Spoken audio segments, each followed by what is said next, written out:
नमस्कार मित्रों, doctor Jitendra yoga channel पे आप सभी का स्वागत है और मैं हूं डॉक्टर जितेंद्र। मित्रों, आज हम अभ्यास करेंगे प्राणायाम का और प्राणायाम के अंतर्गत भ्रामरी प्राणायाम। भ्रामरी प्राणायाम विशेष रूप से हमारे लिए लाभकारी है मानसिक शक्ति के लिए, खासतौर से छात्रों के लिए।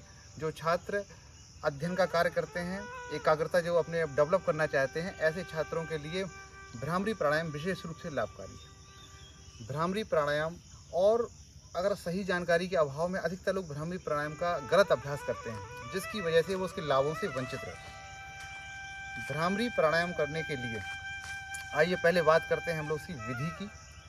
भ्रामरी प्राणायाम बहुत ही सामान्य विधि है इसकी, और उसको करने के लिए हमें दोनों हाथों की जो है तर्जनी और अंगूठे का इस्तेमाल करना है। हम श्वास भरेंगे, देखिए अंगूठों से कानों को बंद करेंगे, एक उंगली हमारी माथे पर रहेगी और 3 उंगलियां आँखों पर रखकर हम अपनी भरी हुई श्वास को भौरे की तरह गुंजन करेंगे। मुख बंद करके इसको निकालेंगे।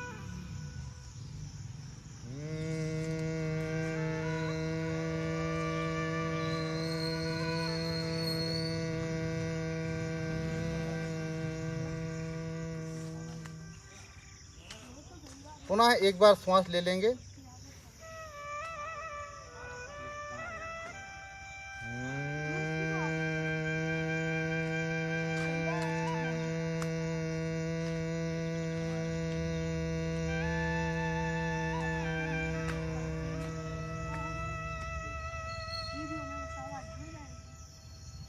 एक बार पुनः श्वास लेते हुए अभ्यास करेंगे।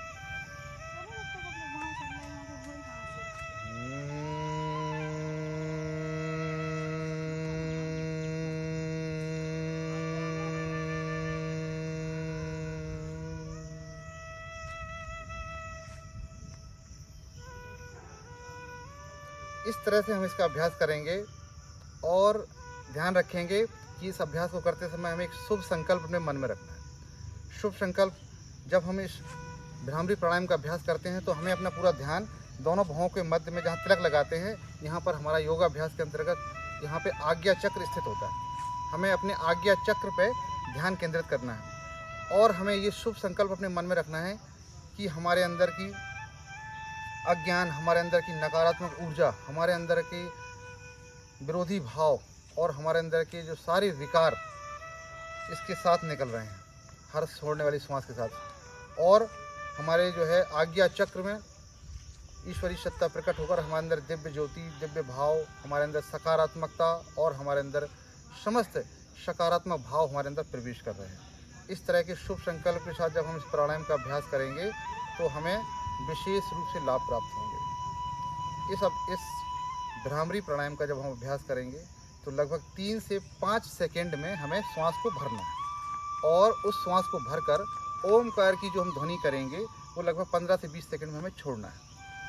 और एक सामान्य साधक को लगभग इसका अभ्यास 3 से 5 बार करना है। 3 से 5 बार अभ्यास करने पर लगभग हमें 3 मिनट से 4 मिनट का समय लगेगा। अब ये तो हो गया सामान्य साधक के लिए। अब ऐसे साधक जो किसी असाध्य रोग से पीड़ित हैं, जैसे कैंसर, डिप्रेशन, पार्किंसंस, माइग्रेन, हृदय रोग, नेत्र रोग और जो ब्लड प्रेशर जैसी समस्याओं से ग्रसित हैं और अन्य असाध्य रोगों से जो पीड़ित हैं, ऐसे योग साधक, ऐसे रोगी इसका अभ्यास 11 से 21 बार करें।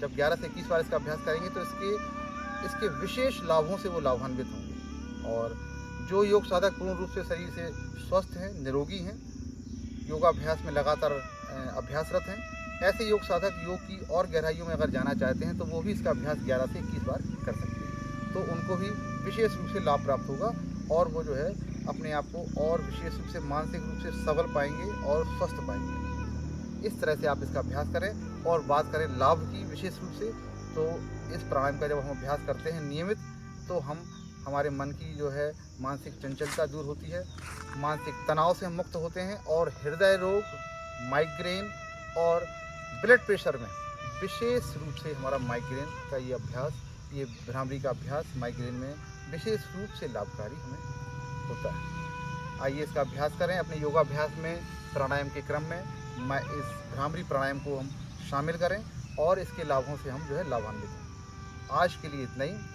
नवीन वीडियो में मिलते हैं किसी नवीन क्रिया के साथ। आज के लिए इतना ही। नमस्कार।